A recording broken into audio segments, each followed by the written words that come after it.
Good evening, everybody. Welcome to this brief presentation that I'm delighted to give at the invitation of the college to talk about abstract writing. I think it's a good initiative of the college. I particularly like the fact that we're, looking at one tiny bit of one part of research instead of trying to cover a big chunk of stuff. I wasn't part of the Neville Davis Prize judging last year, but I gather one area that was cited as room for improvement was abstract writing. Obviously, that needn't necessarily be something that's confined to that space. And I'll show you some examples of what I mean about that in due course. I think abstract writing is something that's often neglected because you're so focused on other aspects of the research, publication and presentation. So, Winner, if you're happy to, we'll switch to the slides. All right. Now, it's always slightly challenging to interact remotely. So what I might ask is that we perhaps keep questions, if not to the end, then to the end of each section. Would that be all right, Winner? Can we take questions at the end of each section? All right. So we'll split this subject up into three bits: purpose, parts, and problems. How to write an abstract. We'll start with purpose. So why are we looking at writing abstracts? Why is this a subject of interest? Well, I spoke about the Neville Davis Prize situation, which is one tiny bit of it, really. We all know that there's an imperative to research. It's not just for people like you at your stage of training, for whom career progression is most relevant at all levels of your careers. It's important to be part of attracting unit funding, which research is certainly capable of doing.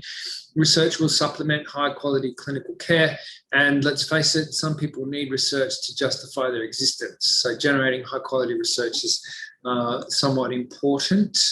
The volume of research is increasing. We are seeing an increasing number of new journals. And there's some data there from a paper that was published, I think, in Nature, looking at a wide range of databases. And the one of interest, of course, in this instance is Medline. And whilst you might look at that graph and go, that's not that much of an increase, you then have to look at the Y-scale and see that that's actually a logarithmic scale, meaning that the deflections are much more significant than you can see there. And to some extent, the logarithmic scale has been used so that everything can fit neatly on one page. But the upward trend is relevant. And what that means is that there's much more competition to get the attention of the readership. Open access journals have also done some work to dilute, dilute the options. But the thing to remember a little bit about all of these publications is there is somewhat increased profitability. I always discourage people from publishing in open access because, in a sense, you're encouraging or facilitating profiteering from research. What do I mean by that? Often open access requires you to pay for the publication. And really, you're paying for the privilege of seeing something in print that is already lessened in its value in comparison to something that is being peer-reviewed and published in a non-open access journal. So overall, over the course of my research career, I feel like there has been something of a decline in quality of research, which is something that I'm interested in helping people to address. All right, so that's the purpose of the presentation to some extent. But then the purpose of an abstract is something you need to consider as well. And an abstract can serve a couple of different purposes.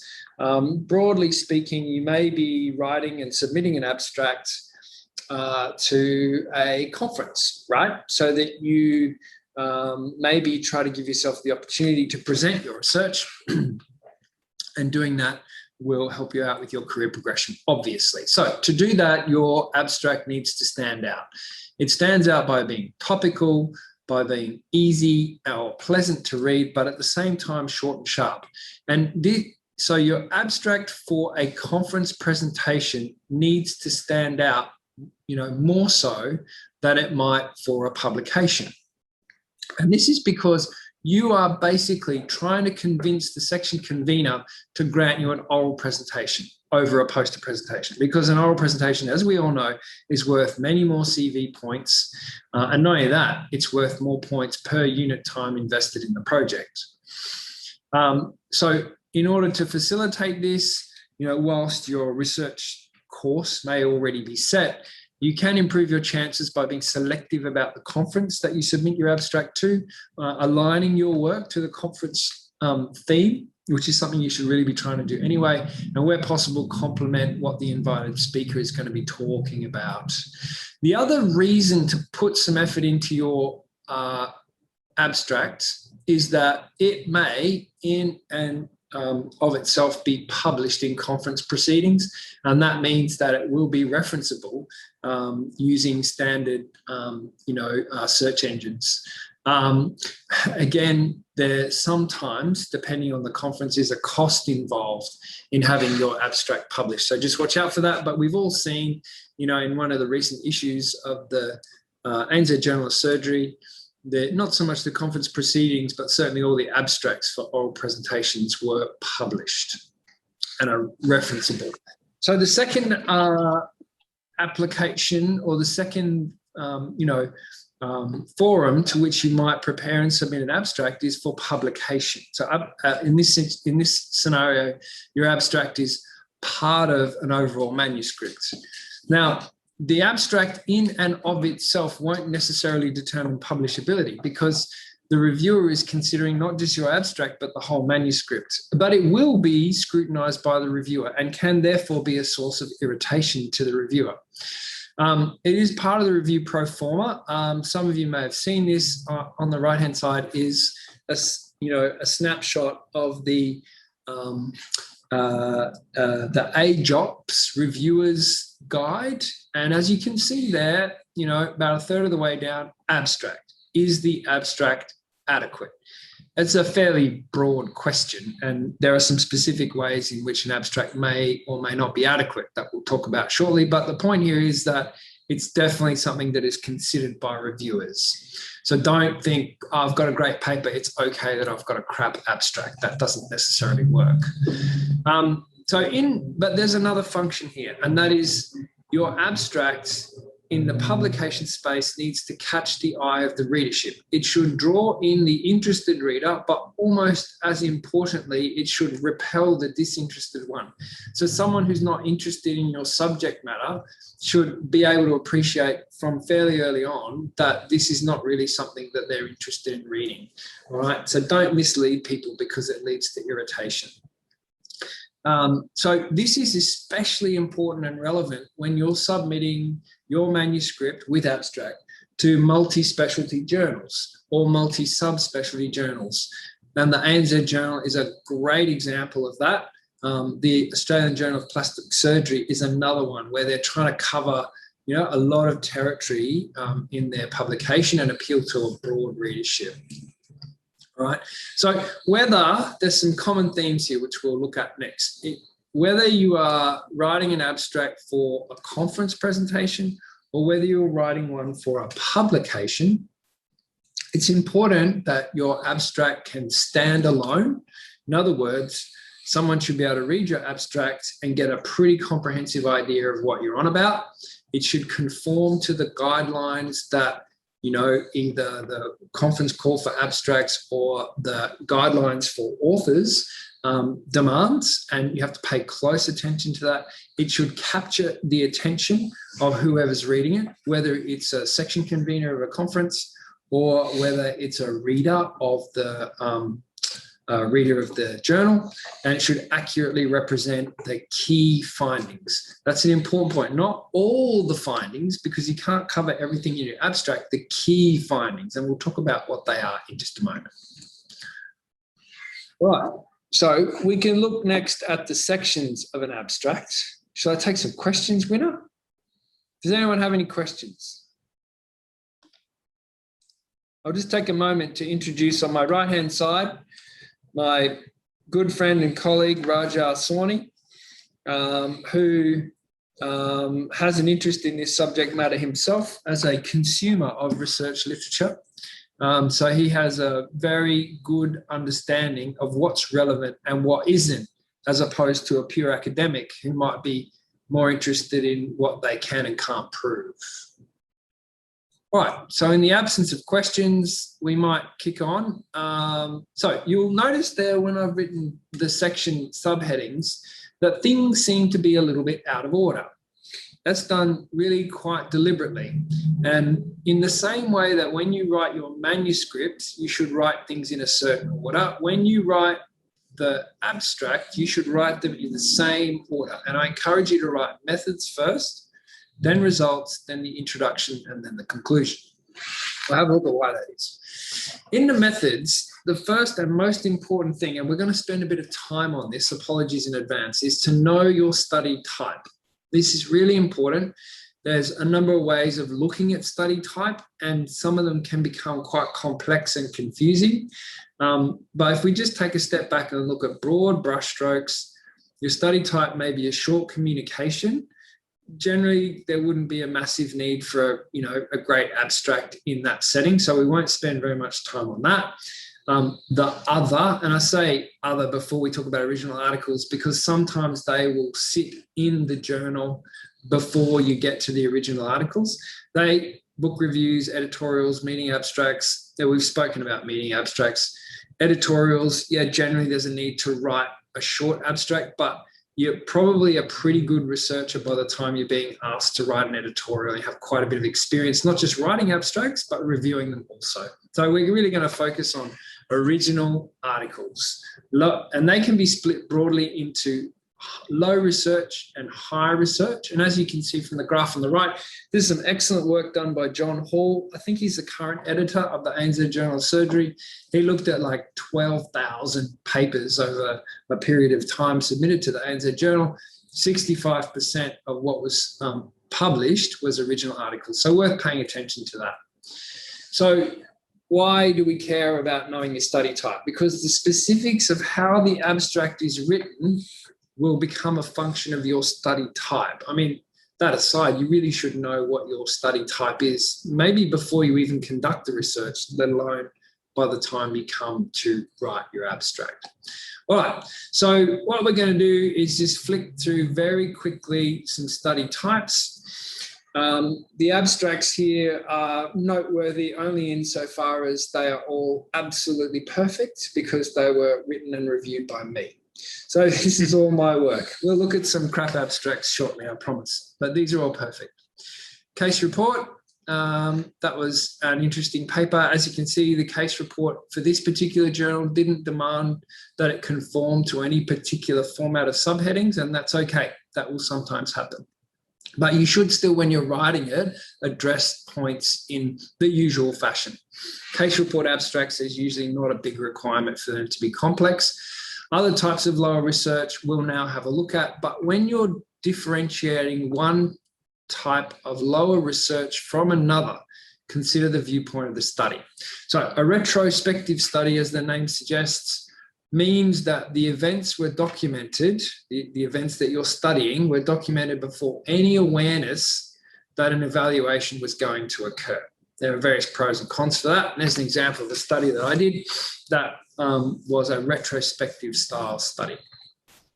Prospective studies, by definition, are planned before data collection occurs. That means that you can tailor exactly what information you want to collect before you actually start collecting it, and you would expect, therefore, to have a more complete data set. They come in a number of different kinds, prospective studies. There may be a case series where you're studying a single group, but again, you're examining that group in a prospective manner. You're working out what you want to know before you go and start collecting that data, or before that data was ever collected, importantly. We'll talk about a variation of that shortly. And as an aside, it's important to distinguish at abstract level, a cadaveric study from a clinical study, because the inferences that you can make and the conclusions you can draw from a cadaveric study changes their impact when a reader is looking at it and working out how much it applies to their patient population. All right, so look for the cadaveric bit. If you've done a cadaveric study, you should mention that that is the part of the type of study that you've done at abstract level. Then there's a case control study, where you have participants in one group with an outcome, cases, and they're compared to other outcomes that should read controls, and they will have had some sort of prior intervention or exposure. In the surgical literature, typically, the group receiving the treatment are the cases, and the controls, they may be historical, they may be concurrent. There's lots of different ways of looking at this. Prem, I see you're in the audience. There's the paper with the perfect abstract that we wrote together some time ago now. Glad to hear that, Dr. Lagos. Thank you for the mention. There you go. Perfect abstract. Absolutely spot on. All right. Now, there may also be some experimental studies that are non-clinical. And this is another thing that you need to flag early for your readership, because there's nothing more irritating than reading through an abstract going, wow, this is interesting. And then you don't discover until you get in the body of the manuscript that this actually was done on rats. Because again, that changes the way you think about the findings and how translatable they are to your patients. Now, I said before that understanding the difference between retrospective and prospective studies is important. And there's this new entity, because there was a lot of confusion about data that had been collected in a prospective manner, as in for a database, and then analysed post hoc without any sort of real appreciation for what the data was being collected for when the database was first put together. This is a retro-pro study. So if you're mining a database, it's not a prospective study, all right? Unless you had, at the time of creating the database, considered or conceived of that particular study and designed the database to collect that information specifically, all right? Mining a database is not a prospective study, on the basis that the information was collected prospectively. So there's this new designation, retro-pro, evaluation of the contents of a large clinical database. Large, of course, is a very subjective term. Okay, couple of traps. Observational, you'll see this word. It doesn't tell you whether the study was performed retrospectively or prospectively. So if you see the word, if your study is observational, you still need to qualify whether it was a retrospective or a prospective study. A cohort study is a group of individuals with some characteristic in common. Observational studies where patients of interest are compared with a control group is one. It may be a non-randomized clinical study. It may be performed retrospectively or constructed prospectively. The word cohort study or the phrase cohort study doesn't really tell the reader very much at all, other than it's a group of individuals with some characteristic in common. So it's not strictly speaking a study type. It's a descriptive term, but doesn't drill down to exactly what the study is. Crossover, we won't dwell on. That's not really of great interest for the moment, and that's more interpreting research and study types rather than describing your own. We don't need to dwell on what qualitative research is. I assume everybody kind of understands that it's arriving at conclusions without measurements, and most surgical research won't necessarily do that. We would nearly always be looking for some sort of measure of outcome. Then there are the review articles, which are obviously very popular because they can be done with a minimum, inconvenience by virtue of, ethics applications and patient-informed consent and all that kind of stuff. That's not always, strictly speaking, true, but yeah, review articles are a popular way to generate research. There are a few booby traps, though. There are basically two kinds of review articles. One is a narrative that reflects a personal view. You probably won't be writing those or generating abstracts for those. And the other is what I guess most of us understand as review articles, which is a systematic summary of the available, a systematic summary of the available evidence. Now, there are a couple of different kinds of systematic summaries of the available evidence. And some of the terminology gets messed around a little bit. The one that people overuse is a meta-analysis. Now, there are some rules about how you perform a meta-analysis. And if you haven't conformed to those rules, you haven't done a meta-analysis, and you shouldn't say that you've done a meta-analysis. I personally have been guilty of that. We'll talk more about, what the other permutations on review articles, that's the non-opinion review articles, are in a moment. Clinical trials, oh mate, if you've designed and pulled off a clinical trial, you probably don't need to listen to me telling you how to write an abstract. There's quite a bit involved in a clinical trial, and it is at the upper echelons of research, so we won't dwell on it. All right, let's look at some crap articles. Sorry, I shouldn't say that. That's not fair. They're not crap articles, but there are problems with these abstracts. And I'll let you know that I was in a bit of a grumpy mood last night when I was thumbing through the most recent edition of the ANZ Journal of Surgery, and I can tell you that I found a problem with nearly every abstract I looked at. So we'll have a look at a few of those, and apologies to anyone who's authored or co-authored these papers. Dave Sturgis is a mate of mine, so he wouldn't mind me pulling him up for this. We've spoken at length about type of study. What you want to do, so remember we said, okay, let's just focus on methods. We want to write the methods section first because it's easy to do. Methods is we did this, we did this, we did this, right? You just, in the abstract, outline the key steps. Part of that is ethics approvals, right? And what's missing here from Dave's paper is there's no comment about whether or not there was ethical approval to conduct their research. It may well appear further down in the body of their manuscript, but it's something I'm probably interested in knowing in advance. They did talk about inclusion criteria, which you can see highlighted there, the third bit of wording highlighted.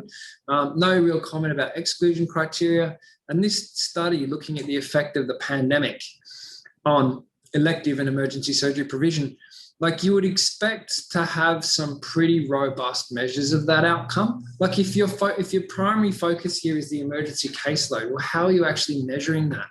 Because there's a number of different ways of doing it, especially in a public hospital system. Focus on the primary outcome measures in the abstract methods. Secondary outcomes, discuss them really only if they're essential. They're probably more important and belong in the body of the manuscript. And certainly if you're preparing a conference presentation, you can establish, their relevance as you see fit. Now, you'll see here that Dave's gone on to participants, demographics, and clinical information, were collected, but goes on to say age, the ASA score, surgical date, like we get it, right? You can bundle all that up and save on a lot of words just by saying demographic and clinical information. We kind of know what that means. So you don't need to list all the data points unless it's going to support some point that you're going to make later on. And I think it's essential in the methods to talk at least in some respects about what analyses you've performed, what statistical tests were performed that were regarded as relevant. I'm struggling to progress there. Maybe the slideshow is a bit tired of me already, Winner. Is there any way we can advance the slide? There we go.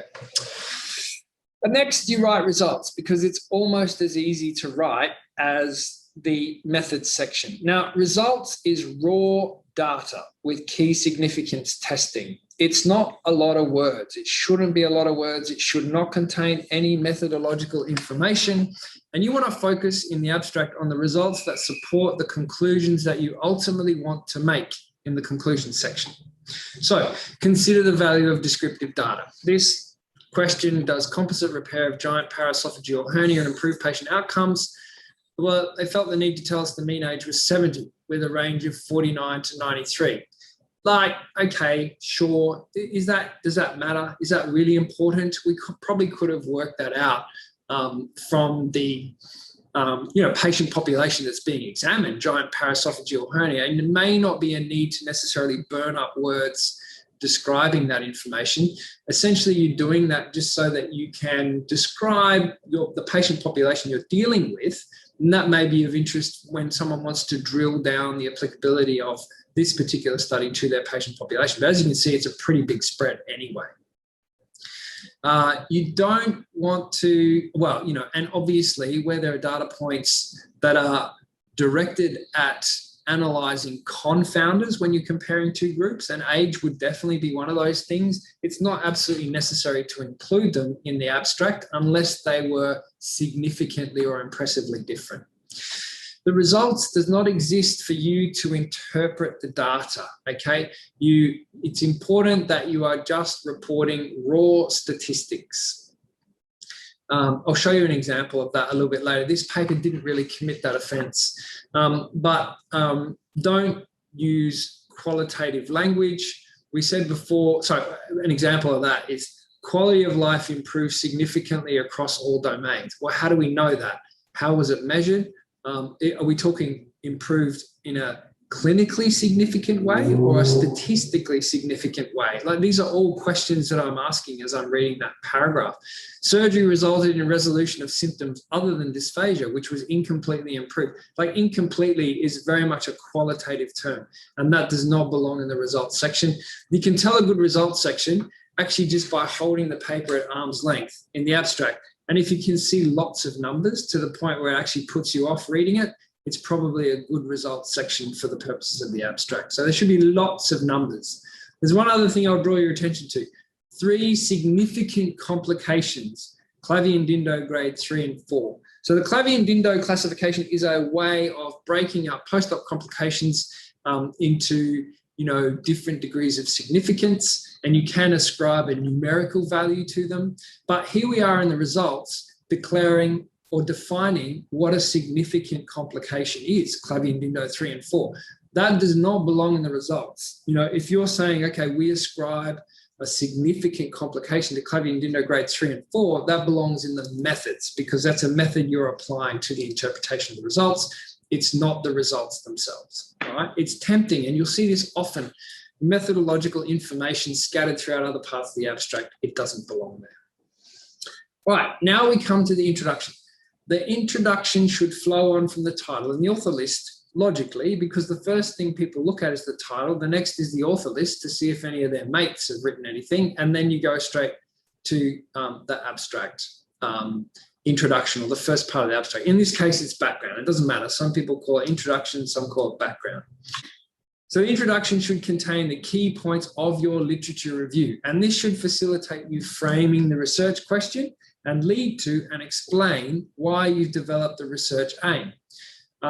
So here we have an example where the introduction is a single sentence. You cannot do all that in a single sentence. What they've said is they've stated their aims, there's points for that, to compare the predictive power of 3 different evaluation methods of fragility, blah, blah, blah. But why is that important? How do we know that someone hasn't already done that? What's the significance and the impact of exploring this subject matter? If you can, try and articulate an hypothesis. Not all research will be hypothesis driven, and we have addressed this very briefly before in the types of research, but it is very important that the last sentence of the introduction section is to state the aim of the research. Now, why do we write the introduction before we write the discussion? Why do we write it after methods and results? Well, methods is easy to write. Results also easy to write, but not as easy as methods. The introduction comes next, because your job is to set up the questions, to set up the issues, to state your aims, and then in the conclusion, just set them up and knock them down. And there's actually some degree of continuity or connectivity between the introduction and the conclusions. And the methods and the results kind of get in the way in the middle, but it's a lot easier mentally to link the two together and to do it in a really elegant way if you write the introduction and then the conclusions. All right, let's have a look at your conclusion. You should be focusing on a couple of questions. What does your research do for the reader? Okay, why is this important for the reader that you're targeting? In the conclusion, you want to relate the findings, your findings from your research, to the hypothesis where appropriate, or more commonly, the aims. Did you achieve the aims? How did you achieve the aims? What does this mean? What are some of the other issues raised from either achieving or not achieving your aims? How do your findings fit in the context of existing data? How do your findings inform future work? So that's a much more elegant way of suggesting that more work should be done, right? Is to relate what your work does to inform future work rather than just say, oh, more research needs to be done. You know what I mean? Which is always an irritating thing to see. It's like people couldn't be bothered actually articulating what that work might look like or how your work has helped to inform that work. As one other mistake people make in the conclusion is to introduce a new concept, which always comes as a bit of a shock. You shouldn't introduce anything new in the conclusion of the abstract. It should all be relating to stuff that was set up in the introduction that may have been further developed in the methods and results. All right, so this is another classic example of a situation where information is misplaced. Conclusions. 3.04% of patients who underwent PD, which is pancreatic duodenectomy, developed a Kyle leak, CL. That is not a conclusion. That, if anything, is a result. And you look at the results section, it's pretty flush with numbers, so that's pretty good. You'd step back and say that's a good results section, but that statistic should not be in the conclusions. No patients required a return to theatre and none had CL recurrence. Again, that's not a conclusion. That is a result. And you have to evaluate the importance of that and balance it against the other things. There are many other things that could and should have been said in the conclusion. All right. So once you've written all your bits and pieces, you got to edit. All right. Don't just write it and go, great, that's it, I'm done, send. You have to, first thing you do after you've drafted the abstract is check the word count. And then you'll have a feel for how much work you still need to do. The second thing you do is to critically evaluate the content, because I guarantee you, when you check the word count after your first draft of an abstract, you'll be over, and you'll be over by miles. So the next thing you got to do is critically evaluate the content, focus on the information that supports the conclusions. It's all about setting things up for the conclusions that you draw.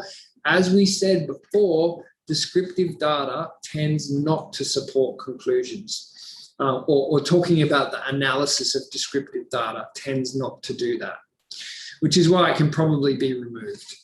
Each point has a home, and we've spoken about misplacing information, putting stuff that belongs in results and conclusions or in methods.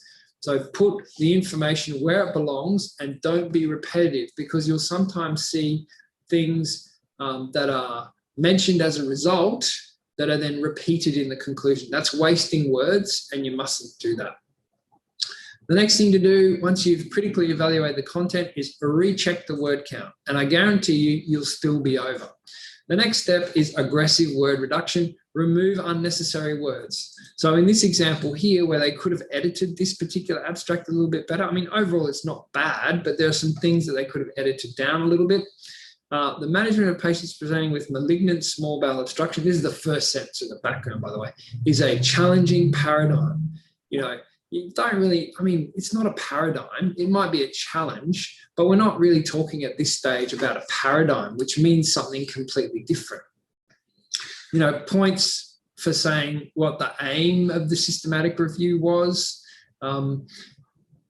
talking about primary outcomes evaluated in the background section is probably misplaced. If you want to define outcome measures, you're better off doing it in methods. Another good way to reduce words in the abstract, because words are precious, is to use acronyms. And you see here the preferred reporting items for systematic reviews and meta-analysis. Well, that's PRISMA guidelines, right? And most people know what PRISMA guidelines is. You can be forgiven for just writing PRISMA and not having to state it in full in the abstract, though you probably would need to do that at its first use in the manuscript. Restructure your sentences. Get rid of conjunctions, just have short, sharp sentences, and you'll be amazed how many words you can save just by removing conjunctions. And as we said, don't introduce new ideas at the end. Classic, here we go, last sentence. It is imperative that realistic goals and expectations are discussed with patients preoperatively. That's implied in this kind of study, which is looking at management of primary and metastatic malignant small bowel obstruction. The question being, do you operate or palliate? But they haven't actually introduced that concept as being the purpose of their study until the very last sentence of the conclusion. It's a good point, but they probably should have introduced it at the very least way back in the introduction. And I think there were enough words available once they edited things down a bit to do that.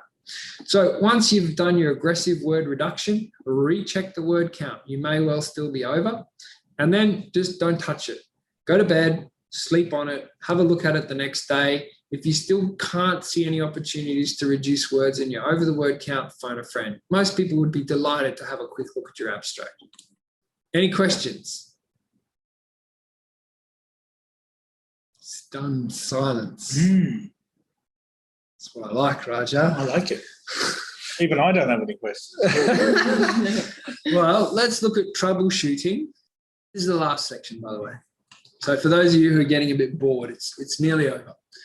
Problem number one, the abstract is due, but I haven't yet finished the research. This is amazingly common. So don't make shit up. Just don't, because you can cause all kinds of problems for yourself.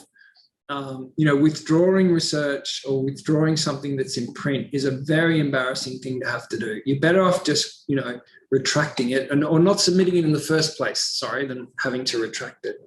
Avoid writing something like results to be determined or similar. The possible exception is if you are doing some sort of compulsory research, like our trainees, Raja, have to submit each year to the registrar research presentations, and it's compulsory for them to submit something. So in that scenario, okay, sure, they write results to be determined because it might be a project that's a work in progress, that's okay. But if you find yourself not having a complete set of results or not having the key results available at the time of writing the abstract, maybe you should think about not submitting it. The other thing I would say is don't write the abstract before drafting the manuscript or the presentation. In fact, when you're writing a manuscript or preparing a presentation, that abstract is the very last thing you should do, because you have to consolidate everything down. You have to have some idea of the big picture before you can write a really abbreviated version of what it is you want to say. That still hits all the key points, right? So the solution here is maybe try again next year or at another conference, okay? That's totally fine. Problem two, I didn't have a hypothesis, or the aim was never clear to me. Okay, maybe you're doing someone else's research. Now, the abstract is basically the manuscript in its underwear, and that's very revealing. You can't make a good abstract out of bad research. And if your research is junk to start with, then there's not a great deal of hope with your abstract. You can't really dress it up in any way to conceal, the quality of your research. So the penny may only drop when you come to write the abstract. I've experienced that myself. If you're having trouble writing an abstract in the terms that I've just described, it may well be that your manuscript needs some work. All right, so don't persist with the abstract. Go back and have a look at the manuscript or the presentation or whatever it is. Problem number three, I wanted to do a meta-analysis, but there wasn't enough data. So unless you are able to do a meta-analysis according to the, PRISMA guidelines and the 27-point checklist, then you're not doing a meta-analysis, and you shouldn't call it that. Lower the expectations. Okay, it's not a meta-analysis, fine. There wasn't enough data, or the data was too heterogeneous to support a meta-analysis, so I'm just going to do a systematic review, right? Which is the same kind of thing, but without all the measures of heterogeneity testing that you might do for a particular bunch of studies. And then there are also rules about what constitutes a systematic review that I won't bore you with. So the next step down from that is actually got a name. It's called a scoping review. So if your ambition was to do a meta-analysis, but it didn't turn out that way, don't keep calling it a meta-analysis. Don't call it that in the title. Don't call it that in the abstract. All right? Just set lower expectations and meet those expectations comfortably. And then you can maybe build on that work in a future publication. My research findings are ordinary and I want to jazz it up. So you'll see people sometimes draw these ostentatious conclusions that just cannot be substantiated or supported by the data that they had generated in the first place. Don't be tempted to do that, because it doesn't attract good attention, it attracts bad attention. And that's the kind of thing that might make someone say, whew, this dude has no idea. That's definitely a poster, all right? All right, the key to solving all of these problems is really very simple. Good supervision. before you start, you should be seeking out a decent research supervisor, ideally someone with an academic bent, but if you can get an academic and a clinician just to give you a little bit of guidance, we would all be delighted to give advice without necessarily having to participate actively in the research processes. But we'll definitely be happy to tell you what to do and to read drafts of abstracts, amongst other things. All right, so we'll just summarize here. Starting, when you're starting, clarify the purpose of the abstract. Understand what your type of research is, how the abstract can fit into that. And also, as an extension of that, understand for what purpose you are writing the abstract. Is it to attract attention for a section convener and get an oral presentation instead of a crappy poster? Or is it part of a broader manuscript? Don't write an abstract. Write a manuscript first, then write an abstract. You don't sort of write papers like they are presented to you in a journal. You don't start with a title, author list, abstract, introduction, blah, blah, blah.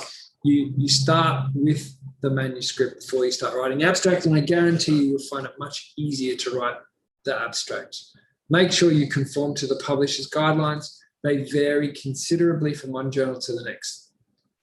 When you're looking at the sections, we've spoken about the order in which you should write things. As I mentioned before, know your study type well. The abstract is not just key phrases cut and paste from the manuscript. It needs to be more concise than that. And so therefore you would be saying things in a different way, in shorter, sharper sentences than you necessarily would in the manuscript. Editing, you must respect the word limit. Typically it's around 200, sometimes 250, maybe 300, but respect the word limit. Otherwise the editors get really irritated. And when you're done, take a step back and go, okay, does my abstract stand alone? Can someone just read the abstract and pretty much get the bones of what it is I'm trying to say? That's all I wanted to say. Does anyone have any questions? Raja? That was very informative for me too. I'm usually reading and marking research. I don't do that much research personally, so it's informative. I think it's very good advice, a lot of broad and comprehensive advice, which is good. I would like you to, the whole point of writing an abstract is to get points for getting on the program for most of these people, let's be honest. So I think the most important thing is the choice of the project that you're doing, and too many people start projects that just not going to, either are going too big a project, too long a prospect, where the data is going to come in too long a channel. It's going to take too long to actually get the data to a useful point that you can present. And the choice of project is probably the most important part for you guys to know. And it's a matter of picking the right kind of project that you know you're going to be able to finish within that term that you go in and get to a useful data point. So just because you going to someone and coming up to one of your consultants and saying, have you got a project, is probably the poorest way to actually design a project for yourself. So what you've got to before you sit down and look for a project, you should define what you're actually looking to do and go looking for different projects that fit what you need to do and what time frame you need to do it in and what you're trying to get out of it. And that, I think that's the most important thing I want to add to that.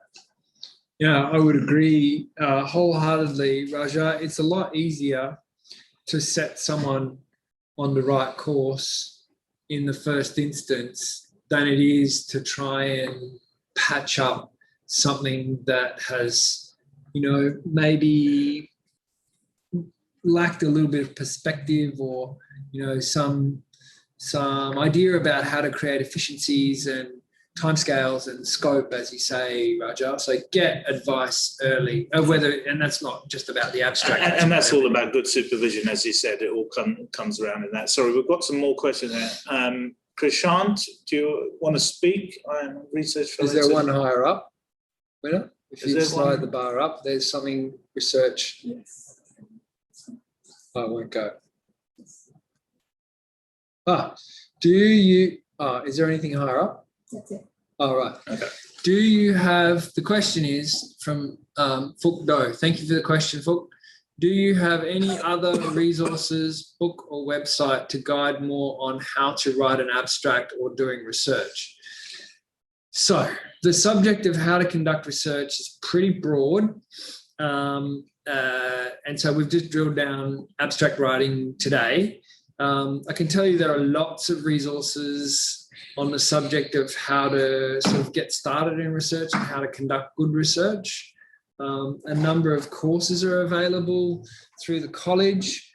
I did the CLEAR course a long time ago, and I found it amazing and I loved it.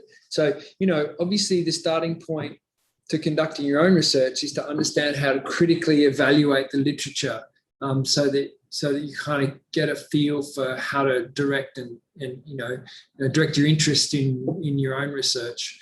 So I definitely recommend the CLEAR course as a place to start. I think that it is really difficult to point you in the direction of a single resource for research globally. And the reason for that is it's so diverse. Like, we spent quite a bit of time just talking about the different types of research. So being able to say quickly and confidently, okay, I want to do this type of research because this is my research question, is really hard, because, you know, you have to be considering a number of different scenarios. What I think is better is, rather than trying to wrap your head around the whole, well, this is how you approach research question, which takes a career, to be honest, is to formulate an idea, a question, and then get the right advice at an early stage about how to investigate it. And then slowly chip away, learn how to do things from there, and read around that subject matter. You may read some clinical epidemiology texts, but I will say that if you do want a snapshot of kind of a wide range of subject matter in conducting and reviewing research, and in particular writing, there was a series of papers written by John Hall, who's the editor of the ANZ Journal of Surgery. This would be going back about 6 or 7 years now, but I'm sure if you search for John Hall, and he wrote a series of about 12 papers over a series of monthly issues covering specific topics related to research. They're short, they're sharp, they're really to the point, and I actually refer back to them often. So I'd definitely recommend looking at that. As far as writing an abstract is concerned, I have to confess I didn't consult any resources because I have enough, pent up anger and frustration reading people's abstracts that I felt I didn't really need it. And to be honest, I'm not really sure that there is anything that exists about how to write an abstract other than the publisher's guidelines, in any given manuscript, or the conference call for abstracts. So anything to add, Russ? that means you should write a manual on how to write an abstract. Perhaps. And your presentation could be the abstract for that. Yeah, I'd be happy to make it available. Yeah. So there was another question from a Sydney fellow about whether you can present at the Queensland ASM.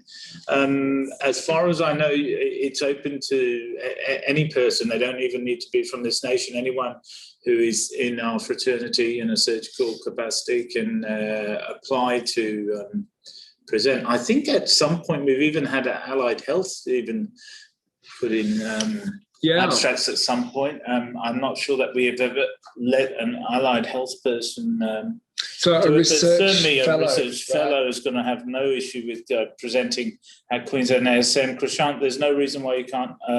Provided it's relevant to surgery. Yes, yeah. And it's part of the, it's thematically aligned with the program or a surgical specialty or something like that. Yeah, because I'm not sure what your background is there. Like, what kind of research fellow, what discipline you're from. But, it's an interesting question because I personally would like to see, and I hope to be able to, bring it to fruition at the ASC in Brisbane next year, is some sort of combined meeting of surgeons and engineers, because I think there's a lot that could be discussed in that space. So if you're an engineering research fellow working on a surgically themed project, you should feel free to submit an abstract, absolutely. But I think you probably need some clinician collaborators, right? Just so that there's clinical relevance. So, Krishant, what are you doing and where are you in Sydney? Thanks for answering the question, guys. I'm a colorectal research fellow. Ah, right. Okay, yeah, That's fine. Yeah. Yeah. Go for it. We want to know what you're doing. Where are you working? In Concord. Okay, good. Yeah, please do put an abstract in. Perfect. Thank you. Thank you. Anyone else have any questions?